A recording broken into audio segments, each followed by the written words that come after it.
Halo Sobat Immanuel, kembali lagi bersama kami di Basa Basi Immanuel, Bahasana Sana Basini Basini di di Immanuel. Immanuel. Nah, hari ini podcast kita akan ditemani, saya nih sebagai host akan ditemani oleh Bapak di sebelah saya ini. Bapak boleh memperkenalkan diri Ya, Bapak? terima kasih. Saya Pendeta Abraham Ruben Persang. Ya Bapak Ruben akan menjadi narasumber kita pada podcast kali ini. Dan aku sendiri Gaby ya, untuk teman-teman yang baru pertama kali nonton, halo semuanya. Semoga kalian betah dan selalu ikut mendengarkan podcast-podcast kita ya. Nah, podcast kita pada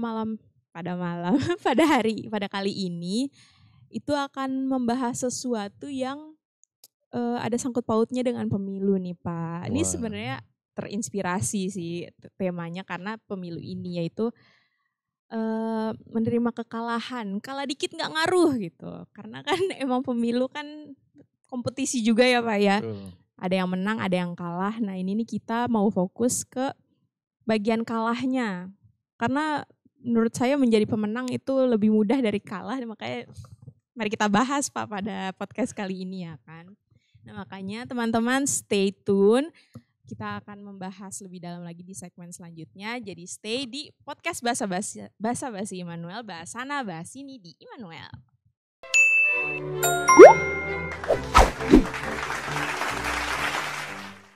Halo Sobat Immanuel, kembali lagi di podcast Basa Basi Immanuel, Bahasana Basini di Di Immanuel. Immanuel.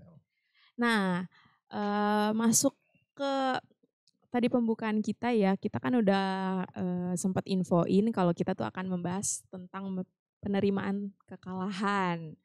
Nah, menurut aku nih Pak, kita mulai dari menurut aku dulu ya Pak. Ini nih aku tuh sering banget denger orang Kristen itu mengaku kalau mereka itu pemenang. Ya kan? Tapi tentu aja tidak bisa dipungkiri orang Kristen itu juga tetap manusia dan secara manusiawi kalau mengikuti standar-standar manusia, orang Kristen juga bisa kalah gitu Pak. Nah, pertama aku mau tanya Bapak dulu sih, Bapak pernah nggak mengalami kekalahan dan kayak benar-benar merasa kalah itu Pak? Ini pertanyaan yang asik. Ya, pastinya pernah gitu ya, pastinya pernah dalam beberapa kesempatan dan juga pengalaman-pengalaman ya. Baik ketika misalnya ketika masih eh, sebelum kuliah, SD, SMP, SMA maupun waktu kuliah, begitupun ketika masuk dalam pelayanan gitu. Dan memang tidak enak gitu ya, tidak enak dan eh, perlu waktu untuk menerima kekalahan itu gitu ya. Walaupun kekalahan itu bukan berarti tidak selalu ya, pengalaman saya itu tidak selalu karena memang saya tidak mampu gitu ya. Tapi mungkin ada situasi-situasi yang kemudian akhirnya kalah gitu. Nah kalau misalnya pengalaman kalah karena memang saya tidak mampu, ada yang lebih baik, itu lebih cepat recovery-nya gitu. Tapi kalau ternyata saya mampu, lalu kemudian kalahnya itu karena ada upaya-upaya yang memang membuat saya jadi kalah gitu. Nah itu tidak mudah tuh, tidak mudah. Tapi saat ini saya mau katakan bahwa yaitu sebagai bagian dari perjalanan hidup. Bukan berarti kemudian saya simpan, kalau ditanya begitu ya saya cerita. Tapi tidak tidak membekas gitu. Karena kalau membekas nanti saya akan menjadi orang yang kalah terus gitu. Karena sebelum masuk dalam pengalaman baru, saya akan merasa, wah pasti saya akan diginikan, saya akan gini. Itu bahaya gitu. Artinya saya juga keluar dari situasi itu. Gitu. Nah Bapak, aku pengen dengar dong Pak, ini kan mungkin ada teman-teman yang belum pernah mendengar terlalu banyak cerita dari para tokoh-tokoh di Alkitab nih Pak. Tapi ada nggak sih Pak tokoh di Alkitab yang kalah gitu? Banyak. Coba aja Pak. Boleh ini nggak Pak?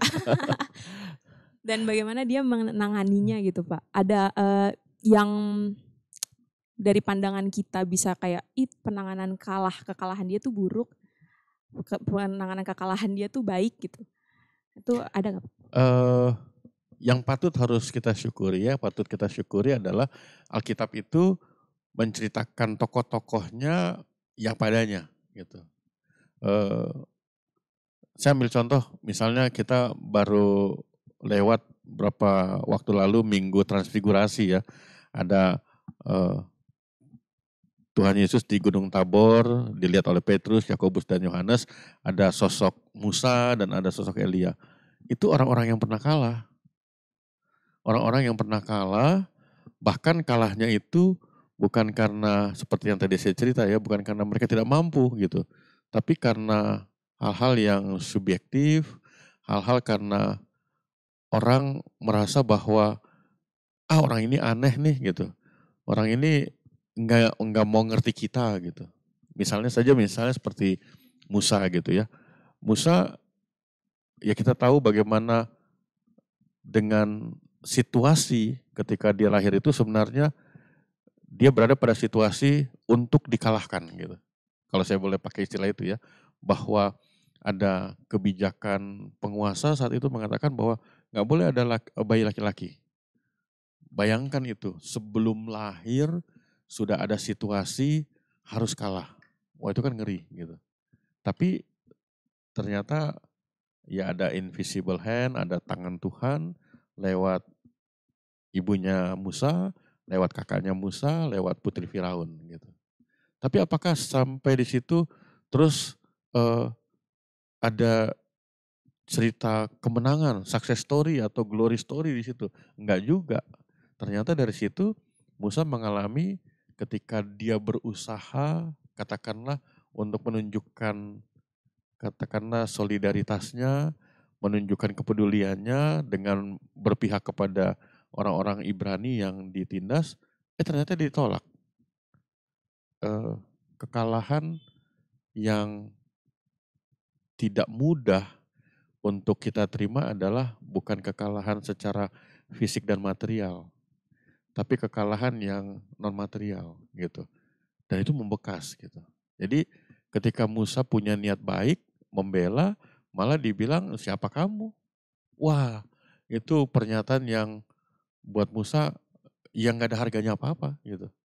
Makanya kan kemudian ketika dia lari ke padang Midian itu sebenarnya pelarian dia itu bukan hanya sekedar dia menghindari ditangkap oleh Firaun, tapi sebenarnya ada satu kondisi batin yang dia kenapa ya kok saya ditolak gitu.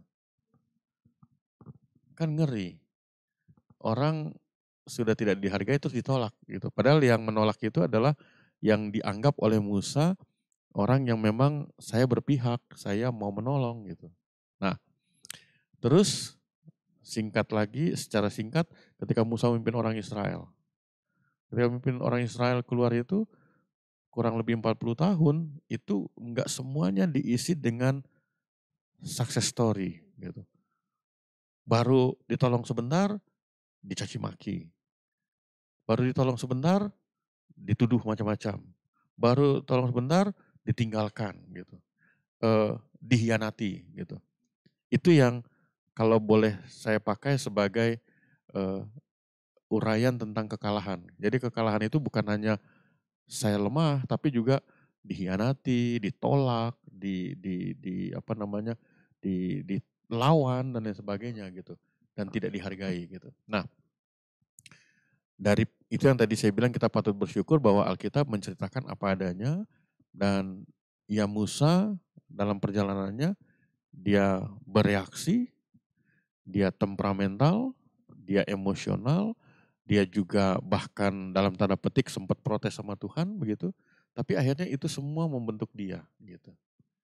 Sampai kalau kita baca misalnya di Ulangan pasal 34 Tuhan bilang begini, Musa sampai di sini gitu. Orang banyak yang tahu Musa dari Mesir itu, terus juga mungkin dalam tanda petik oposannya Musa, ketika dengar Tuhan gak izinkan, mereka akan bilang, loser gitu, kamu kalah. Ternyata kamu gak diizinin sama Tuhan. Berapa banyak pengorbananmu kan gitu kan. Tapi kita tidak mendapatkan teks Alkitab Musa komplain sama Tuhan. Itu kan keren banget gitu. Kenapa? Karena di mata orang dia bisa dinilai kalah. Tapi dia sudah dibentuk menjadi seorang pemenang ketika dia mengalahkan egonya. Jadi perlawanannya, kompetisinya dengan diri dia sendiri ya. Betul. Makanya kan ada istilah, kalau kita ingat ya, ada ungkapan-ungkapan begini. Orang yang bisa memimpin orang lain dengan baik ketika dia sudah beres dengan dirinya. Ya kan? Kalau dia nggak beres, dia akan sibuk pikirannya, hatinya rusak karena wah gue kalah nih, gue nggak diperhatikan nih, gue nggak ini. Tapi kalau orangnya udah beres, dia nggak akan sibuk dengan itu. Yang ada adalah di kepalanya dia pikirkan ide-ide besar. Dia nggak akan lagi disibukkan dengan hal-hal, loh tadi kok nggak disalam, tadi kok nggak dipuji, tadi kok nggak di ini gitu. Kan orang banyak melabelkan kekalahan itu dengan banyak bentuk gitu. Tapi kalau orang yang sudah beres, dia tidak memuaskan egonya, tapi dia menaklukkan egonya, dia akan tenang. Dan itu yang ditunjukkan oleh Musa gitu. Lalu sosok kedua yang Elia itu, di mana tempatnya Elia waktu dia bertugas? Gak ada tempat. Padahal dia nabi yang karismatik. Maksud saya sangat berkarunia gitu. Dan nabi yang militan. Kalau mohon maaf ya, kita banyak yang militan tapi cuma lip service. Cuma judul, cuma caption. Tapi Elia militan dan dia terima resikonya. Apa resikonya? Dipinggirkan. Nggak ada tuh tempat yang nyaman buat Elia. Nggak ada panggung yang bagus. Tapi dia mau bertaruh nyawa untuk dia punya militansi. Militansi dalam arti yang positif ya, dia membangun ketaatan pada Tuhan gitu. Terus ketika dia mengalahkan nabi-nabi palsu, Nabi Baal, apakah kemudian terus dia dapat penghormatan, terus diselempangkan semacam apa gitu, penghargaan? Enggak tuh, enggak gitu. Tapi bagian cerita di akhir sama seperti Musa, ketika Elisa bilang begini, Elia boleh dong minta, karena Elisa sangat kagum dengan Elia. Elisa sangat kagum dengan Elia, dia minta supaya dia diberikan setengah karunia yang ada pada Elia. Tapi Elia bilang apa? Bukan sama saya, tapi sama Tuhan. Wah, Elia menunjukkan figur seorang pemenang gitu. Kenapa? Karena saya bisa berbuat begini bukan karena saya. Kalau dia ambil itu, dia sudah kalah gitu. Tapi dia bilang enggak, Tuhan. Kalau Tuhan mengizinkan, kamu dapat gitu. Nah, itu salah satu tipikal seorang pemenang, bahwa dia tahu dari mana sumber, dari mana asal yang namanya keberhasilannya, dan juga apa yang dia dapat dia terima begitu. Jadi dia tidak kup sendiri, dia tidak ambil, bahkan kemudian dia penjarakan untuk dirinya sendiri gitu. Nah, salah satu figur juga sosok yang saya pikir ini juga cukup akrab ya buat kita, itu Yusuf anak Yakub. Ya kan, dia lahir disayang sama ayahnya tapi ditolak sama abang-abangnya. Bayangkan, kita biasanya kalah ketika di studi, di lingkungan pergaulan, dipinggirkan ketika di pekerjaan. Ini dalam rumah. Wah, itu kan dalam tanda petik ya sadis gitu. Dalam rumah udah dikalahkan. Sudah tidak dianggap gitu. Tapi kalau kita baca apa yang dituturkan dalam Alkitab, kitab Kejadian, mengatakan sekian puluh tahun dia lewati itu, mulai dari umur belasan sampai dia umur puluhan, 40, 50 tahun itu, dia lewati dengan jalan penderitaan. Dia ditolak sana, dihianati, difitnah dan lain sebagainya. Dia jalani terus. Dia jalani terus sampai kemudian dia menjadi seorang besar, dia punya kuasa besar, lalu orang-orang yang menolak itu datang termasuk abang-abangnya, dan abang-abangnya kaget ketika mereka lihat itu adalah Yusuf. Yusuf enggak kaget. Malah Yusuf bilang begini, enggak usah takut, karena aku kesini Tuhan yang menyuruh aku. Wah, itu kan keren banget gitu. Jadi perjalanan sekian puluh tahun itu dia melihat Yusuf melihat dengan kalimat yang dikatakan Allah lah yang menyuruh aku mendahului kamu, ya dia dibentuk oleh Tuhan menjadi seorang pemenang. Pemenangnya bukan lewat penghargaan manusia, lewat kenyamanan di keluarga, lewat keamanan, tapi lewat semua pengalaman-pengalaman yang kalau menurut kita nggak enak banget, bahkan ngeri gitu. Nah, kalau di Perjanjian Baru, ya tentu kita bisa melihat salah seorang tokoh muda yang namanya Timotius. Timotius itu juga orang yang kalau Paulus tidak mensupport, tidak memotivasi, dia udah mundur. Karena ada 3 blok dalam dirinya. Yang pertama, blok soal kultur. Karena dia ayah ibunya bukan orang Yahudi. Nah, kalau bukan orang Yahudi, berarti dia dipinggirkan. Jadi secara kultur, dia udah dikalahkan. Lalu kemudian yang kedua, dari kultur Yahudi, orang muda itu dapat giliran belakangan. Orang tua dulu gitu kan. Jadi itu blok kultur secara Yahudi. Jadi ngalah. Nah gitu. Nggak boleh lawan orang tua gitu. Nah yang ketiga, dia sakit. Dia punya persoalan sakit gitu. Tapi dari 3 itu, Paulus bilang sebagai bapak rohani, dia katakan, justru jangan kamu dianggap rendah karena engkau muda, tapi justru kamu jadi teladan gitu. Nah disitulah pembentukan menjadi seorang pemenang itu tidak tunggu nanti. Karena nanti itu bukan milik kita. Hari ini ketika Tuhan memberikan waktu, hari ini kita jadikan kesempatan. Dan itu yang Timotius jadikan itu. Sehingga 3 blok itu dia bisa lewati. Sampai pada akhirnya sejarah gereja mengatakan bahwa Timotius menjadi seorang pemimpin gereja di Efesus dan dia tidak ragu-ragu ketika waktu itu ada perlawanan untuk kekristenan, dia harus mati sebagai martir, dia diseret ketika dia sedang berkhotbah. Itu tradisi gereja. Gitu. Jadi kita bisa lihat ya bahwa bicara kalah dan menang dalam apa yang diuraikan oleh Alkitab banyak pribadi yang mengalami kekalahan. Tapi kita juga bisa melihat bahwa ada pemahaman yang lebih luas dan dalam bicara kalah dan menang. Begitu, Gaby. Ini kalau kita melihat dari tokoh-tokoh Alkitab sih menurut aku menang dan kalah tuh nggak terjadi sekali doang gitu ya sepanjang hidup ya. Maupun itu beneran kompetisi yang formal, yang bener-bener dibilangnya kompetisi, bahkan dalam kehidupan sehari-hari itu juga pasti ada rasa kalah dan menangnya gitu. Nah, satu perasaan nih Pak yang menurut aku paling menonjol di saat kita kalah itu malu. Itu tuh, ini kalau pribadi aku sendiri sih, aku paling susah nahan malunya sih Pak. Itu tuh udah beberapa kali, jujur nih, aku kayak menyerah terhadap sesuatu karena itu aku udah malu duluan. Nah itu tuh gimana cara menanganinya sih Pak? Cara dari rasa malu itu aja, bahkan kecewa tuh kadang udah lewat tapi masih ada rasa malunya gitu loh Pak. Aduh seharusnya bisa lebih nih.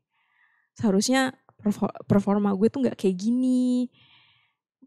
Kalah gak apa-apa tapi kalau performa gue gak kayak gitu Pak. Itu sih yang menurut aku paling berat. Nah itu tuh gimana ya, ada gak Pak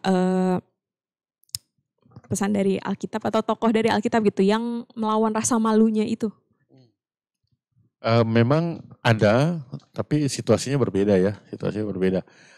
Misalnya saya ambil contoh Ruth gitu ya. Ruth menantunya Naomi, suaminya meninggal di usia muda, perkawinan mereka juga berakhir karena suaminya meninggal, tapi Ruth memutuskan ikut Naomi. Terus Naomi kan tentang tidak setuju dengan keputusannya Ruth gitu. Tapi Ruth bilang, agamamu, agamaku, Allahku, Allahmu gitu, bangsamu, bangsaku gitu. Ruth mau katakan bahwa ya dia belajar untuk punya komitmen terhadap janji perkawinan dan janji kepada Tuhan gitu. Nah, artinya segala konsekuensi hidup perkawinan itu ya dia mau jalani itu gitu. Buat Naomi itu sebuah surprise juga gitu. Kenapa? Karena secara budaya, secara kultur Ruth bebas karena suami udah meninggal gitu. Dia mau, apalagi dia bukan orang Yahudi kan gitu. Jadi sebenarnya nggak ada beban gitu. Nah, tapi kemudian perjalanan berikut ketika mereka kembali ke ke Bethlehem, karena Naomi orang Bethlehem. Lalu kemudian Naomi itu kan bukan janda kaya, karena suaminya Elimelek juga udah meninggal kan. Dia miskin gitu. Terus kalau janda di Timur Tengah itu berarti kelompok yang lemah gitu. Ruth menantu yang juga janda. Ini kan double-double orang bilang kan gitu kan. Terus itu tadi kembali saya katakan bahwa kita patut bersyukur Alkitab menceritakan apa adanya. Ruth yang ikut Naomi dengan keputusan besarnya, terus apakah kemudian dalam sekejap berubah gitu? Tuhan kirim malaikat, terus jadikan mereka seperti Cinderella gitu kan, tengah malam berubah, labu jadi kereta kencana. Ini enggak gitu. Yang ada apa? Yang ada Ruth harus pergi ke ladang, kemudian dia nunggu petani-petani itu menuai itu berkas-berkas gandum, dia nunggu sampai kemudian sisa-sisanya baru dia ambil. Kan nggak masuk. Kalau zaman sekarang sih itu pasti malu. Malu banget menanggung kan? malu banget sih gitu. Pak itu. Artinya yang tadi Gaby katakan, wah gimana harusnya begini. Mungkin juga saat itu juga terlintas di pikirannya Ruth.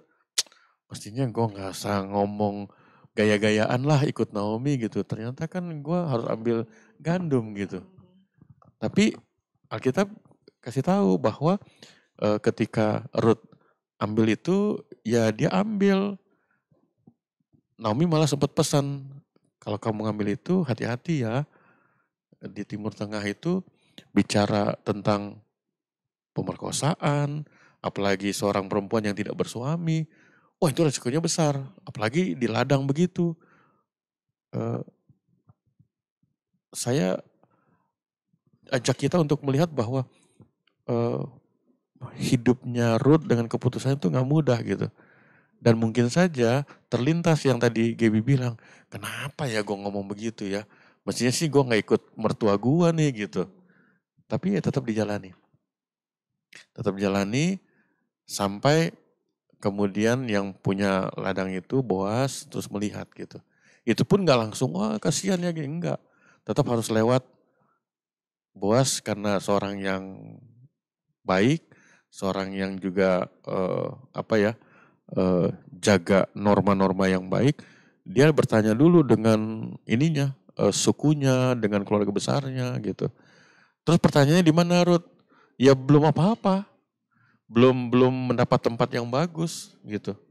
Malah Boas sempat ngomong begini, kalau memang ada yang lebih berhak untuk tebus Ruth ini, ya silakan. Kebayang nggak ketika Boas ngomong begitu, Ruth merasa dirinya sebagai apa gitu? Kayak sebagai barang aja gitu kan. Tapi Boas tidak bermaksud untuk itu gitu. Nah, maksud saya walaupun tidak tersurat lewat kisah itu kita bisa merasakan bagaimana seorang Ruth itu dia bisa menjadi istrinya Boas, itu ada bagian-bagian hidupnya yang sebenarnya dia malu gitu. Tapi dia lewati itu gitu. Dia lewati itu. Nah, dia lewati itu mungkin ya saya menduga dan ya menafsirnya bahwa ya Ruth pun sama seperti tokoh Musa, kemudian Elia dan juga Yusuf, dalam diri mereka, dalam sapaan mereka kepada Tuhan secara personal, ya mereka juga mohon kekuatan gitu. Gimana Tuhan, saya kondisinya seperti ini gitu. Nah disitulah sebenarnya ada proses yang kalau boleh saya katakan sebagai perjumpaan ilahi, Tuhan menjumpai kita secara personal. Dan itu kan kita nggak bisa beberkan gitu. Tapi ketika itu dialami, itu yang menjadi kekuatan besar gitu. Ya, sobat-sobat Immanuel, seperti yang Pak Pendeta sudah menceritakan, mungkin cuma beberapa doang, tapi sebenarnya banyak gitu. Para pengikut Tuhan tuh juga mengalami kekalahan itu. Tapi gak cuma sekali, karena dia pasti akan menang lagi dan mungkin akan kalah lagi dan akan menang lagi. Sama seperti kita sih menurut aku ya Pak, di dalam hidup ini. Hidup tuh gak berhenti di saat kita kalah. Itu yang mau aku percayai sih Pak. Dan juga harga diri kita, harga diri kita tidak akan serendah itu hanya karena kita kalah. Kan kayak malunya itu sih yang kayak menurut aku paling berat kan ya. Kita tuh berasumsi kayak kita udah kurang nih, udah harga kita tuh udah nggak ada, padahal mah itu cuma karena malu. Sebenarnya kita masih tetap berharga gitu. Nah makanya di segmen selanjutnya nih kita akan membahas tentang cara kita menangani rasa kekalahan itu, karena kita di sini mau menekankan kalau kalah itu bukan akhir dari segalanya, dan Tuhan juga masih ada rencana-rencana untuk kita. Apa aja itu rencananya? Makanya stay tune, kita akan membicarakannya di segmen selanjutnya ya. Jadi tetap stay di podcast Basa Basi Immanuel, Basana Basini di Immanuel.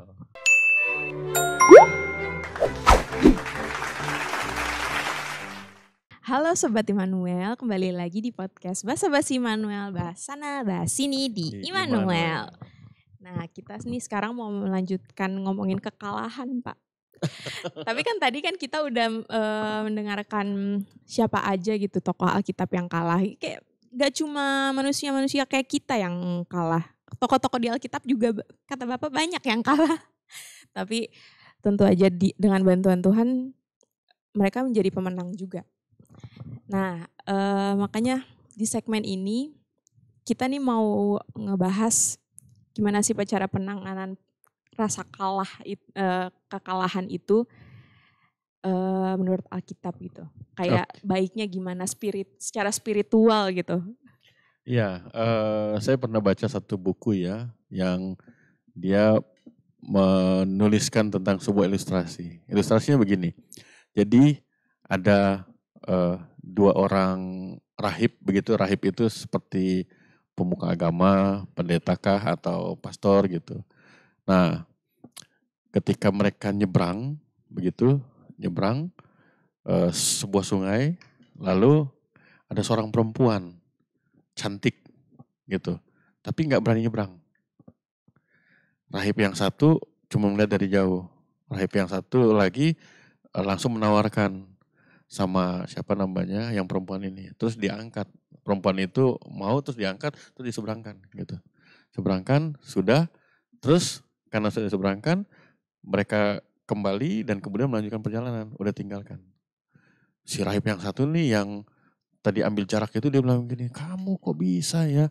Itu kan perempuan cantik, kita ini rahib, kamu gendong lagi dan seterusnya. Pokoknya dia banyak lah komentar macam-macam. Terus temannya yang gendong perempuan cantik itu dia bilang gini, teman, perempuan itu udah diseberang dan kita udah berjalan. Kok kamu masih ngomongin yang tadi? Nah, yang saya mau bilang ilustrasi itu sebenarnya kan mewakili kita gitu. Ketika kita mengalami satu peristiwa yang dalam tanda petik disebut kekalahan, peristiwa kekalahan itu sudah lewat. Orang-orang yang menertawakan kita, menghina kita, merendahkan kita, itu pun sudah lewat. Tapi kita yang masih terus bawa. Nah itu yang perlu untuk kita melatih diri gitu ya, bahwa kadang godaan buat kita ketika kita tidak mengendalikan ego kita ada dua. Kadang kita akan memuja diri kita berlebihan atau menghukum diri kita berlebihan. Akhirnya apa? Akhirnya orang-orang mungkin sudah melihat kita sebagai pemenang yang keluar dari kekalahan, tapi kita masih menyebut diri kita, menganggap kita orang kalah. Nah itu yang egonya tuh harus kita kendalikan. Bahwa oke, seperti tadi percakapan kita di segmen sebelumnya, oke, saya merasa malu ketika begini, tapi sekarang saya sudah satu langkah lagi ke depan. saya sudah meninggalkan itu. Dan ada upaya untuk saya memperbaiki gitu. Memang godaannya dalam proses maju itu akan ada suara hati, suara pikiran mengatakan enggak, jelek tuh kemarin, enggak, kalah tuh gitu. Itu masih ada gitu. Tapi itu tadi, kalau kita kendalikan ego kita arahkan bahwa ini loh, kita sekarang sudah melihat ke sini, pasti akan terbentuk untuk berubah gitu. Nah, terus yang kedua saya mau bilang begini, untuk kita jalani hidup ini dengan apakah cita-cita kita, pada episode yang lain kita pernah bahas dengan ambisi gitu ya, kemudian mungkin ada tugas kita, ada prestasi kita dan lain sebagainya. Saya mau bilang begini, apapun yang kita lakukan dalam hidup ini, jadikanlah dia sahabat, jangan jadikan dia pacar kita. Karena kalau saya bukan bilang istri ya atau suami, tapi pacar. Karena kalau pacar itu jebakannya kita bisa jadi bucin. Kalau bucin, apapun yang dibuat oleh pacar kita, pokoknya kita ini berlebihan. Iya kan? Terus misalnya kita ketemu sama pacar kita karena kita bucin, pacar kita nggak menyapa kita, kita langsung, wah pacar gue marah nih, wah gimana, kayak gitu. Terus pacar kita baru ngomong sedikit aja, wah pacar gue udah puji gue gitu. Nah itu, apapun yang kita lakukan, jangan jadikan pacar, tapi jadikan sahabat. Karena pacar apalagi bucin, kadang tidak bicara jujur. Tidak bicara jujur untuk kita maupun untuk apa yang kita lakukan. Tapi kalau sahabat, dia akan bicara jujur. Belum waktunya. Enggak benar ini yang kamu lakukan. Walaupun kita merasa mampu. Lalu sahabat juga akan mengatakan bahwa kita baik sekalipun orang lain mengatakan tidak baik. Kenapa? Karena sahabat kenal siapa kita gitu. Nah, jadi ketika kita melakukan banyak hal dalam hidup ini dan supaya kita tidak terjebak dengan yang disebut dengan kekalahan-kekalahan itu, ya kita lakukan itu dengan itu tadi, memperlakukannya sebagai sahabat. Sehingga ketika misalnya katakanlah kita belum berhasil, maka kita akan disampaikan evaluasinya, tegurannya seperti apa. Sehingga dari situ kemudian kita akan mendapatkan motivasi untuk oke, saya bisa lebih baik lagi. Tapi kalau kita jadikan pacar, apalagi bucin, nanti akan berlebihan. Penilaiannya, hukumannya, dan lain sebagainya. Akhirnya kita nggak maju-maju. Gitu. Nah, itu cara kita untuk mengatasi kekalahan. Nah, sebagai perspektif iman, maka ada hal yang luar biasa yang saya mau katakan begini, bahwa dua hal ya, di Alkitab dikatakan, yang pertama, Tuhan itu terus perhatikan kita. Sekalipun kadang-kadang atau sering kita tidak melihat wajah Tuhan. Kita banyak mengabadikan wajah-wajah di sekeliling kita, tapi kita tidak mencari wajah Tuhan gitu. Tapi Tuhan tetap melihat wajah kita. Oh itu dahsyat tuh, dahsyat. Di Mazmur misalnya dikatakan Tuhan memandang dari sorga dan menilik hati setiap anak manusia. Wah itu dahsyat gitu. Jadi yang saya mau bilang, dalam hidup kita ini, apakah kita dalam keberhasilan atau kegagalan, dalam kalah ataupun menang, tetap ada pribadi yang memperhatikan kita dan mengasihi kita. Gitu. Kalau dalam relasi kita dengan teman, dengan sesama, seringkali kan kita dianggap, dihormati kalau kita berhasil. Jadi pemenang. Kalau kalah, kita ditinggalkan. Bahkan seperti tidak dikenali gitu kan. Tapi Alkitab katakan, firman Tuhan katakan, Allah kita itu gak begitu. Dalam kekelaman pun, kata pemazmur ya, Mazmur 23, dalam lembah kekelaman, di dunia orang mati, yang gelap sekalipun, Tuhan memperhatikan kita. Wah itu dahsyat banget gitu. Itu spirit yang besar gitu. Makanya coba lihat dan baca gitu ya, seperti yang tadi saya sebutkan tokoh-tokoh Alkitab itu. ya mereka merasakan jamahan Tuhan itu. Sehingga mereka punya spirit yang kuat. Orang bilang kan, bodoh banget sih Musa, 40 tahun loh kamu habiskan waktu. Terus Tuhan bilang gak boleh. Itu kan, ya gak bener lah. Kita memberi banyak, harusnya kita dapat banyak. Tapi Musa, walau dia tidak tersurat ya, tapi para penafsir mengatakan, Musa sudah mendapatkan lebih yang dia rasakan. Sehingga ketika Tuhan bilang, sampai di sini ya dia senang-senang aja. Karena itu tadi, karena dia merasakan jamahan itu. Gitu. Nah, susahnya saya mau bilang, kita ini di dunia modern, kita selalu dimanjakan dengan sesuatu yang terlihat, sesuatu yang di panggung, sesuatu yang menarik perhatian, sesuatu yang viral, kan gitu. Padahal cara Tuhan bekerja, cara Tuhan menjamah kita, dia tidak menuntut popularitas, dia tidak menuntut minta panggung, dia tidak menuntut untuk diviralkan, enggak. Yang dia lakukan adalah kitanya yang dibangun, kitanya yang merasakan itu. Makanya kita itu disebut sebagai pemberita. Pemberita itu maksudnya kita sudah mengalami, kita cerita.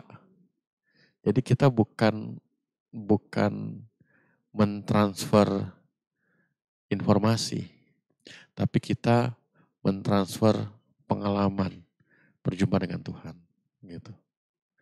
Nah yang kedua nih, Gaby dan kita semua sobat Immanuel, di Alkitab dikatakan bahwa ya kita itu walaupun bukan manusia pertama, kita itu masterpiece-nya Tuhan. Di Mazmur 139 dikatakan, engkau yang menenun buah pinggangku. Sampai hari ini, pakar-pakar urologi masih terus berusaha bagaimana kalau ginjal itu rusak, cuci darah dan lain sebagainya. Rumit gitu. Tapi yang rumit itu sejak awal kehidupan kita, Tuhan yang bentuk. Wah itu kan keren banget gitu. Keren banget. Kita sekarang sibuk dengan orang bilang, wah lo jelek banget sih penampilannya, lo kok begini sih, lo begitu sih, kan gitu kan. Alkitab bilang, gak ada yang jelek di mata Tuhan. Karena apa? Karena Tuhan yang bentuk. Tuhan yang bentuk, satu-satu sama seperti seniman ya, ketika dia membuat karya seni itu detail deh ini. Dan kita itu dibuat detail sama Tuhan. Artinya yang saya mau bilang, kita akan melewati dan mengalami kenyataan-kenyataan di mana kita bisa di atas, kita bisa di bawah. Tapi di mata Tuhan bukan soal di atas dan di bawah. Di mata Tuhan, Tuhan tetap lihat kita sebagai pribadi yang berharga, gitu. Nah ini yang harus kita pegang terus, gitu. Karena kalau kita tidak menyadari itu sebagai pribadi yang berharga di mata Tuhan, ya kita akan melihat ya kita tidak ada harganya. Alasan apa kita menghukum diri kita, padahal Tuhan mengasihi kita. Begitu Kak Gibi. Ini di saat kita mengalami kekalahan gitu, sebenarnya pesan dari Tuhan ke kita tuh kayak dia tetap bangga gitu kayak Pak atas ciptaannya, yaitu kita. Kita masih tetap berharga walaupun kita kalah itu. Karena mungkin ya karena kita sebagai manusia nih Pak, kita kalahnya kan berarti dari pemahaman manusia. Menurut Tuhan kita menang gitu. Kalau benar nggak Pak itu interpretasi aku? Yang saya mau bilang begini, dalam konteks hidup kita sekarang, sangat baik kita belajar dari apa yang Tuhan lakukan. Baik kita sebagai posisi sebagai anak gitu ya, misalnya dalam keluarga, ataupun kita sebagai orang tua. Sebagai anak, kita terus meyakini bahwa kita berharga di mata Tuhan. Sehingga kita tidak menyia-nyiakan hidup kita. Artinya gini, kadang-kadang dalam hidup kita ini, kekalahan itu kadang-kadang bukan karena kita tidak mampu, tapi karena kita buat sendiri. Kekalahan dalam hidup kita ya, dalam banyak aspek. Kadang-kadang kita yang buat gitu. Padahal sebenarnya kita bisa bisa menghindar dari kekalahan itu gitu. Nah, jadi dari apa yang Tuhan nyatakan pada kita berharga di hadapannya, di matanya, ya kita jalani hidup kita ini.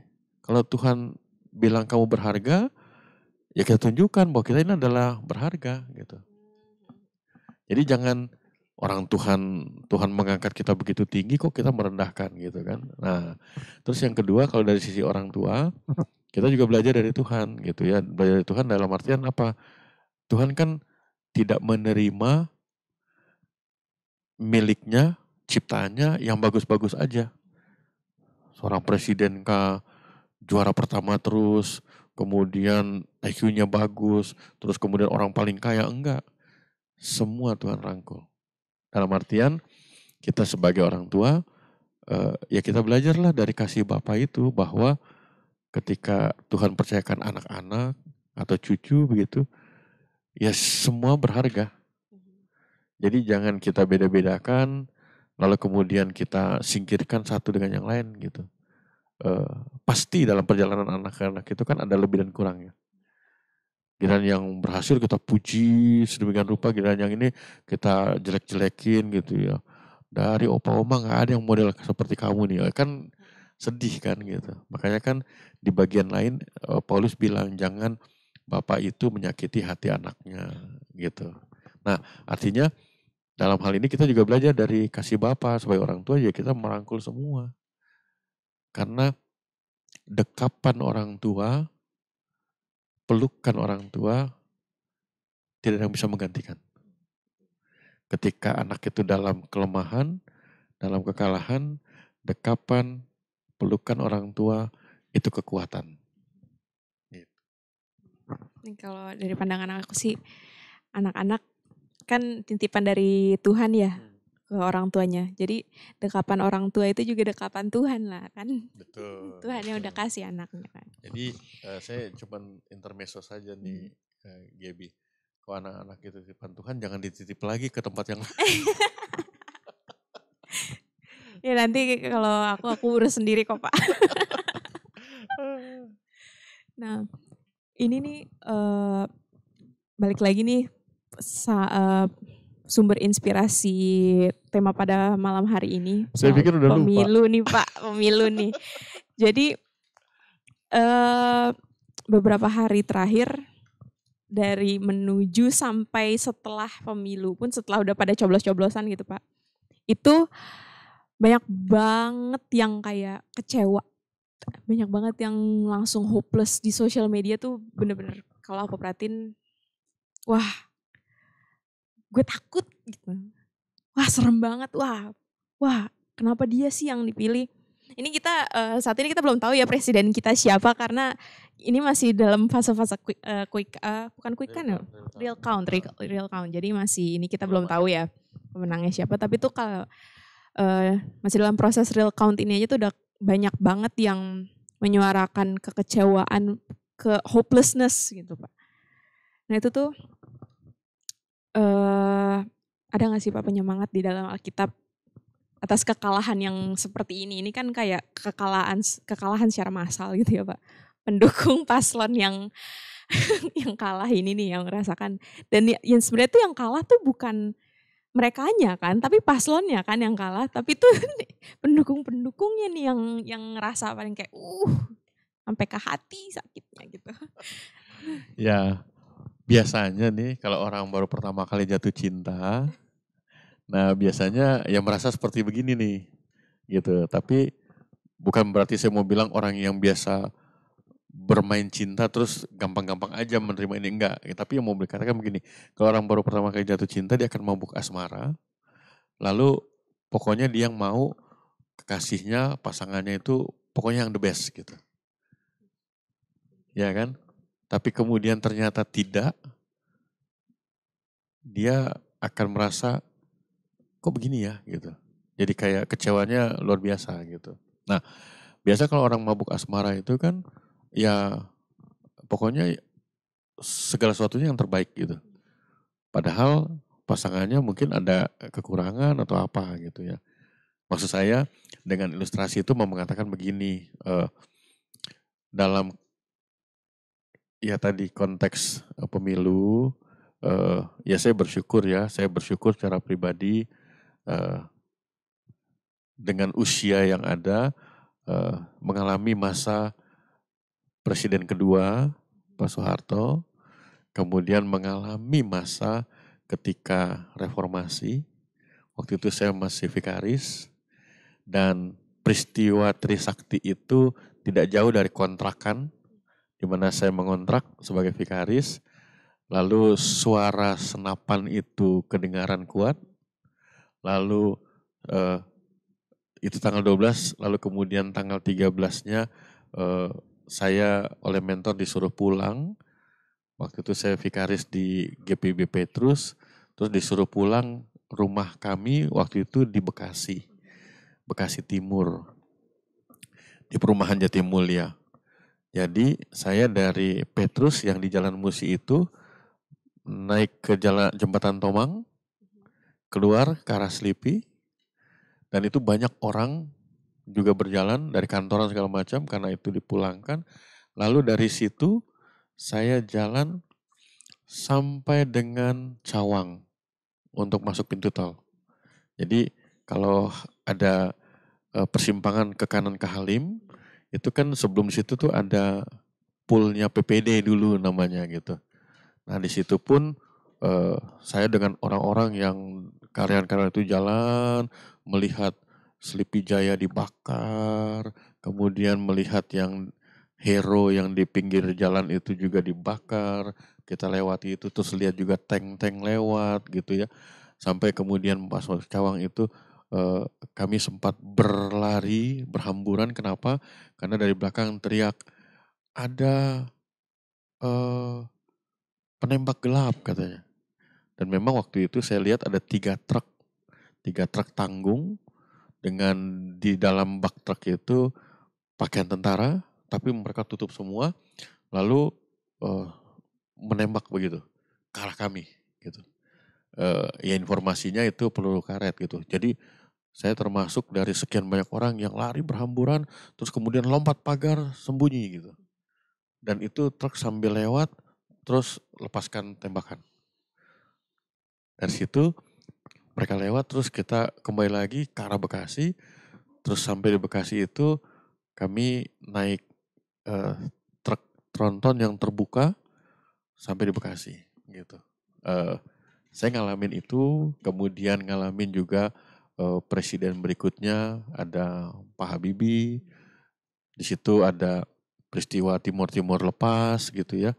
Lalu kemudian ada Bapak Alur Rahman Wahid yang pada masa itu juga beliau karena sangat tolerir, semuanya dibuka. Kalau untuk orang Kristen sampai kemudian saksi Yehova pun masuk gitu. Terus ada Ibu Mega, berikutnya ada Pak SBY, sampai dengan Pak Joko Widodo gitu. Maksud saya mau cerita begini bahwa saya pribadi coba belajar untuk mengenal pemimpin-pemimpin. Dan sampai saat ini nih, kita ngomong sini, ya gak ada yang sempurna. Gak ada yang sempurna. Maka itu, ketika beberapa pemilihan presiden, pilihan saya berbeda-beda. Jadi, tidak ikut selera orang. Kenapa tidak ikut selera orang? Karena kalau soal selera, Gibi bilang, ini enak nih gitu. Karena cukup pedas. Itu kan selera. Saya bilang, saya gak bisa makan pedas. Karena perut saya nanti akan diare. Tapi kalau saya tahu yang dimakan itu apa, kemudian manfaatnya apa, itu akan berbeda gitu. Nah sama juga ketika Pilpres, beberapa kali itu ada kalanya saya ikut seperti orang banyak, oh kita pilih si A, kita pilih si B gitu. Tapi ada kalanya saya ambil keputusan untuk tidak memilih seperti orang banyak gitu. Kenapa? Karena saya lihat, oh calonnya begini, ini begini, sejauh yang saya bisa pahami lebih kurangnya seperti ini. Dan saya coba untuk memahami bahwa kalaupun kita memilih seorang pemimpin, maka pemimpin kita itu tidak bekerja sendiri. Ada banyak pihak yang akan terlibat di dalamnya, termasuk saya juga yang memilih gitu.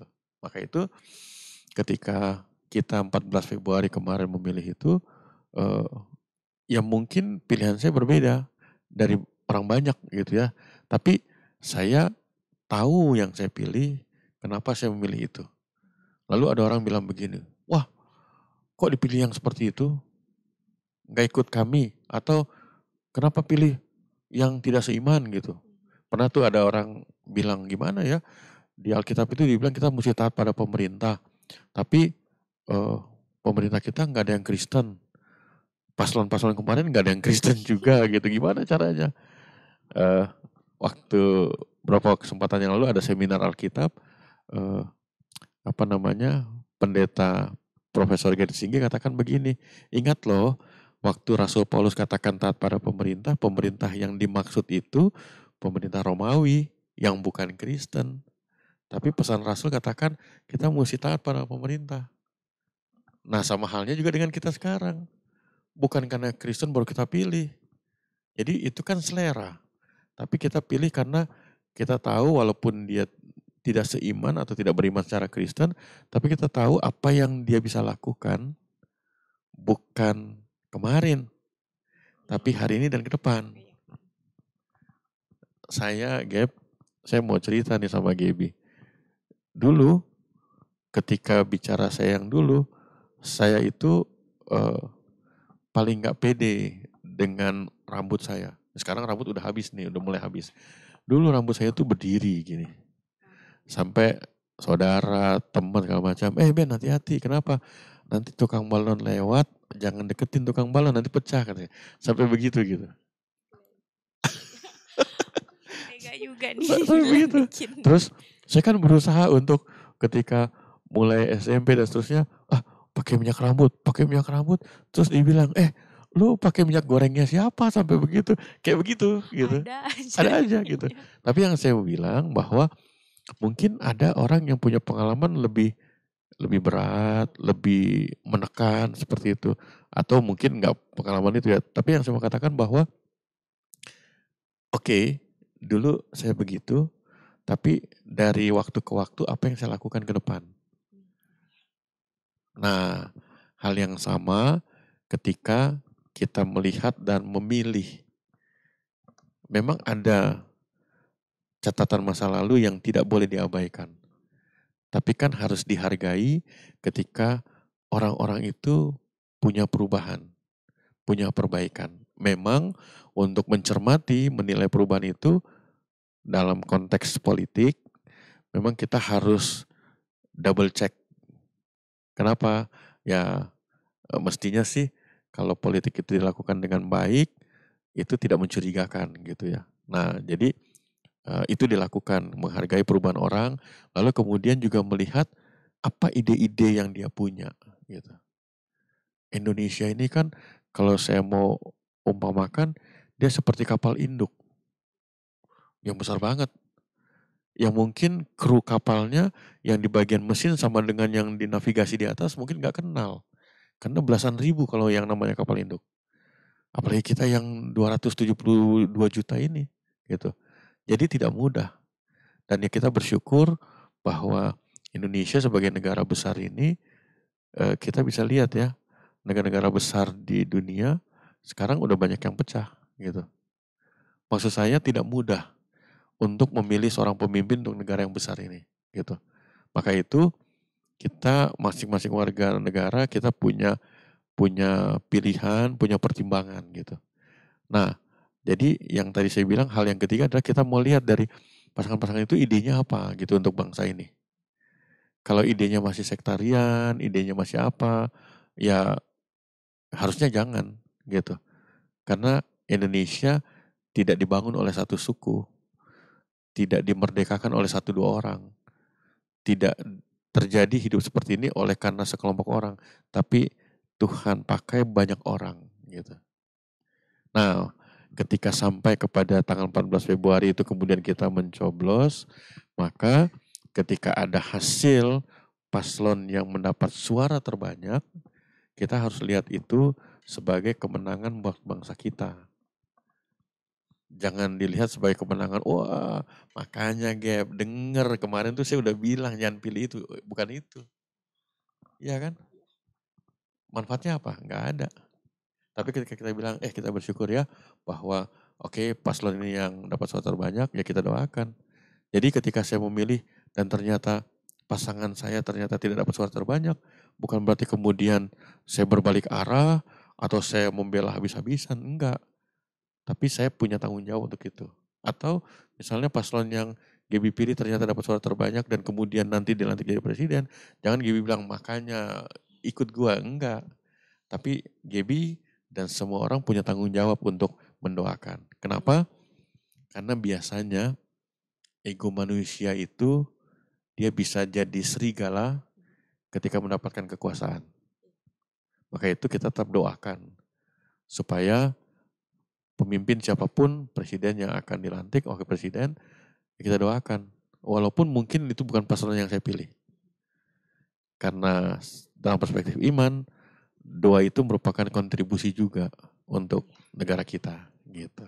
Jadi untuk yang sekarang sedang sedih, kecewa, ya nggak apa-apa dilewati dengan baik, jangan ditolak perasaan-perasaan itu, ya, jangan disangkal, tapi sambil melewati masa itu, sambil juga melihat bukan kemarin, tapi ke depan, gitu. Dan jangan mau dipenjara dengan perasaan malu, perasaan kalah dan lain sebagainya. Kenapa? Karena kontestasi dalam politik itu pasti harus ada yang menang, harus ada yang kalah. Tapi kita harus lihat bahwa tujuan dari proses pemilihan itu presiden kah atau apa itu untuk melanjutkan kesinambungan kepemimpinan gitu. Jadi kalaupun misalnya saya termasuk yang memilih paslon yang tidak dapat suara terbanyak, ya nggak apa-apa. Itu kan prosesnya. Tapi yang menjadi penting saya juga ikut kontribusi untuk ke depan seperti apa gitu. Sehingga pada waktunya kita juga akan lebih lega untuk apa? Untuk mendukung proses kehidupan bersama ini gitu. Yang harus kita syukuri dan kita kita berterima kasih sama Tuhan bahwa ya kita masih hidup bisa bersama-sama gitu. Dan itulah sebenarnya kemenangan terbesar untuk kita gitu. Kemenangan untuk bangsa ini gitu. Amin. Ini journey penerimaan kekalahan mungkin juga sama kayak kekalahan dan kemenangan juga ya Pak. Maju mundur naik turun gitu. Ada dan kadang enggak. Kadang kita terima, kadang tiba-tiba ada aduh enggak terima lagi, terus terima lagi. Itu semua menurut aku kita harus menyerahkan percaya kalau itu tuh semua rencana Tuhan yang baik. Ya kan, Pak? Mau itu paslon yang kita nggak suka yang menang, atau justru paslon kita yang kita dukung itu menang, itu semua udah jalan rencana yang paling indah dari Tuhan. Ya kan? Iya kan Pak? Ya, dan kita harus ingat beberapa prinsip Alkitab yang Tuhan bilang. Pertama, untuk jadi pemenang harus mau kalah. Kan dia harus disalib untuk menebus kita. Ya kan? Dia harus merendah sampai direndahkan sedemikian rendah, bahkan mati gitu. Nah, kemudian yang kedua, ingat kita bukan untuk menjadi populer, kalaupun menang gitu, tapi kita untuk menjadi berdampak. Makanya kan bukan dibilang kamulah bintang dunia, enggak kan, tapi kamu terang dunia. Kalau bintang kan populer kan. Nah, kalau terang kan bermanfaat buat semua. Gitu. Ya, itulah pemaparan kita pada segmen kali ini. Ini kita sayangnya udah di penghujung podcast kita nih Pak. Kita sudah membahaskan beberapa walaupun belum hasil perhitungan terakhir ya, belum. Belum. Lebih baik kita selesaiin sebelum hasil perhitungan terakhir biar kita nggak dikira main politik ya kan. Nah, makanya semuanya stay tune di podcast Basa Basi Immanuel, bahasana bahas ini di Immanuel.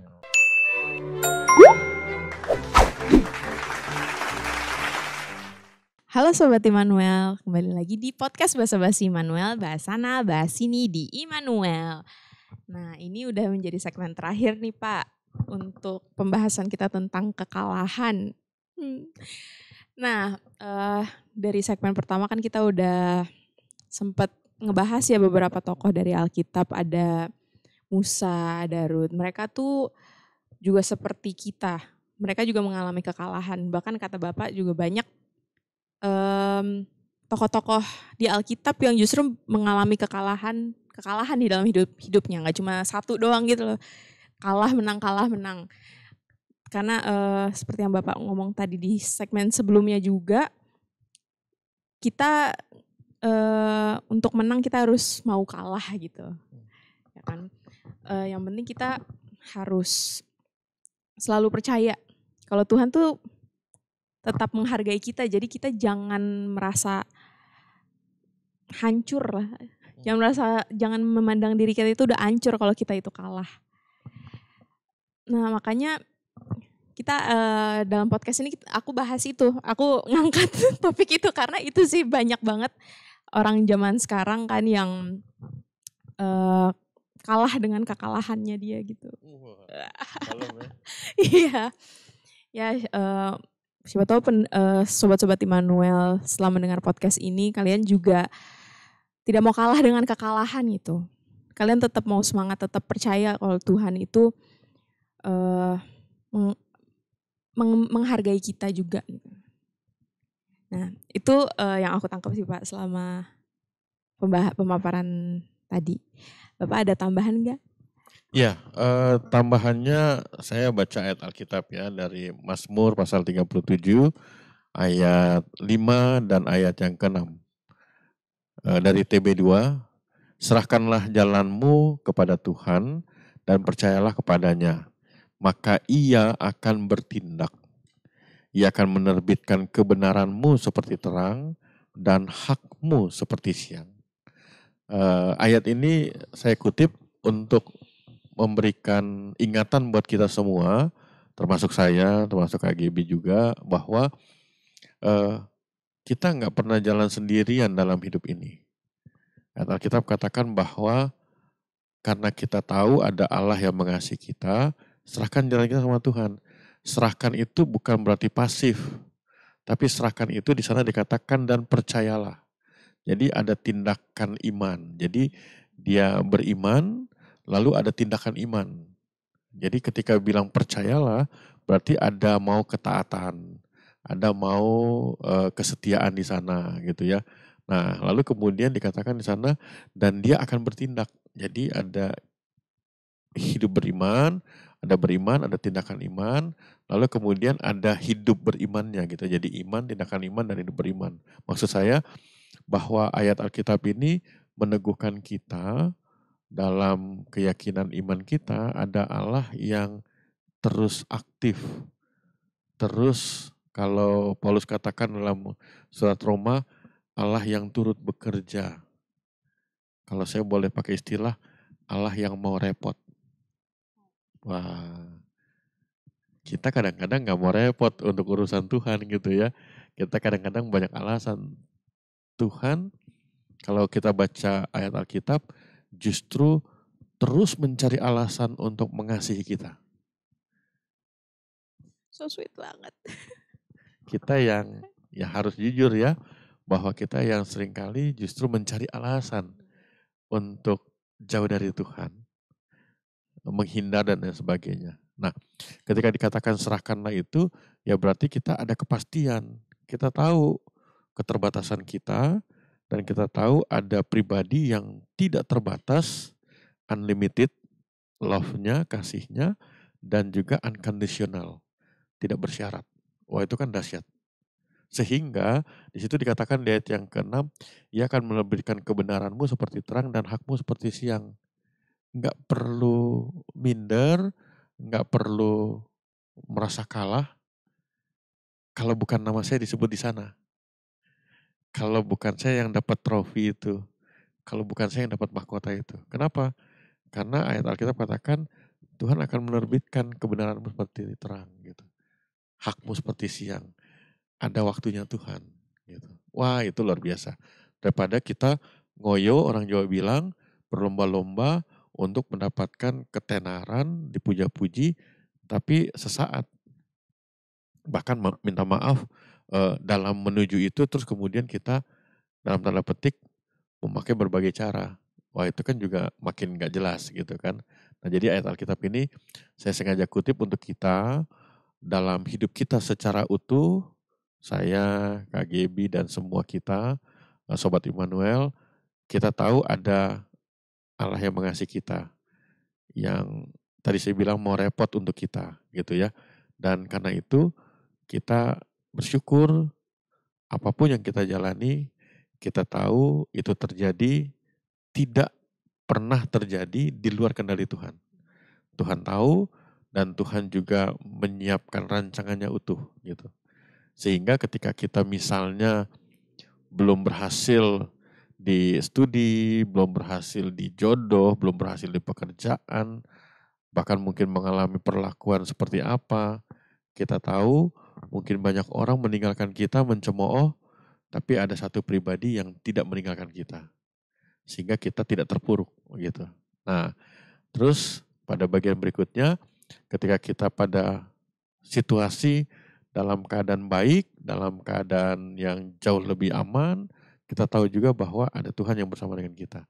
Sehingga kita tidak tergoda untuk terjerumus dalam kesombongan, tapi sebaliknya kita tahu bahwa ada Tuhan yang pada waktunya Tuhan akan tunjukkan. Pada kesempatan yang lalu saya pernah mengatakan, ya kita ini berharga, kita ini permata Tuhan. Mungkin ada saatnya karena satu kondisi, kenyataan hidup, kita dibuang ke dalam got, berbau dan kotor. Tapi karena kita permata asli, kita tetap memancarkan kilau kita. Jadi itu bedanya antara yang berharga di mata Tuhan dengan yang semu gitu. Kita nggak perlu mengejar kesemuan. Karena sejak awal kita ada, kita sudah adalah pemenang. Kita adalah pribadi-pribadi yang Tuhan tetapkan untuk menjadi pemenang. Tapi pemenang bukan untuk sombong, tapi pemenang untuk menjadi berkat bagi banyak orang. Karena itu, hari ini, besok, ketika Tuhan memberikan kehidupan buat kita jalani bersama dengan Tuhan, dan kita boleh menjadi pribadi yang berdampak bagi banyak orang. Disitulah kita menjadi pemenang. Begitu, Gaby. Ya teman-teman, kita sebenarnya di mata Tuhan kita udah menjadi pemenang ya. Jadi kita jangan sombong dengan kepercayaan itu. Tapi juga kita jangan ngedown gitu kalau misalnya kita kalah. Karena emang kalau sama Tuhan mah kalah dikit gak ngaruh gitu. Kalau kata orang zaman sekarang ya. Ya, jadi inilah Pak podcast kita pada malam pada kali ini. Kita sudah sampai penghujung acara. Terima kasih banyak Bapak Pendeta. Sama-sama. Abraham Bubian Pers sangat atas pemaparannya. Sedikit diingatkan lagi konteksnya tadi Kak Gaby. Yang mana? Jadi kalaupun nanti diumumkan real count. Oh iya. Ya, soal ya pemilu. Kita tetap tenang. Karena yang menang itu adalah Indonesia. Iya. Tuhan gitu. Kita doain supaya Tuhan selalu beserta pemimpin kita ya yang terpilih nanti. Ya. Bukan yang saya pilih ya. Ya pokoknya yang terpilih. Mau yang saya pilih atau yang bukan ya. Mayoritas memilih ya. Itu kita harus tetap doakan supaya mereka bisa menjadi versi pemimpin mereka yang terbaik. Setelah ini kita juga akan ada podcast Pak. Oh, okay. Tapi bulan depan. Oh, bulan depan, iya. Topiknya itu tentang apa? Tentang fanatisme. Nah, kalian itu kalau mau kepo, silakan cek YouTube dan Spotify kita bulan depan ya, karena podcast kita akan selalu tayang di tiap bulan di minggu ke-3. Nah teman-teman, semoga tidak bosan-bosan ya mendengarkan podcast kita, karena kita akan selalu mencoba untuk membawakan pemaparan-pemaparan tentang everyday life dengan narasumber-narasumber kita yang akan memberikan wejangan, insight ya, insight tentang gimana kita menjalani hidup dengan iman dan percaya bahwa Tuhan selalu menyertai kita. Terima kasih atas views-nya teman-teman, terima kasih atas waktunya sudah mendengar. Salam sejahtera. Sampai jumpa lagi. Sampai jumpa lagi di podcast yang selanjutnya di minggu ketiga. Dan juga udah Pak, udah semuanya? Udah semuanya. Udah semuanya ya, udah semua. Oke, mari kita Di tutup sini podcast ada ini. Teman-teman kita, Iya nih, tim ada kita, Kakak Karin, ada Kak Karis, Kak Nael dan Kak Dev. Ya. Nah, kita sudah di penghujung acara. Semoga kita dapat bertemu lagi di podcast Basa Basi Immanuel. Bahas sana, bahas sini ini di Immanuel.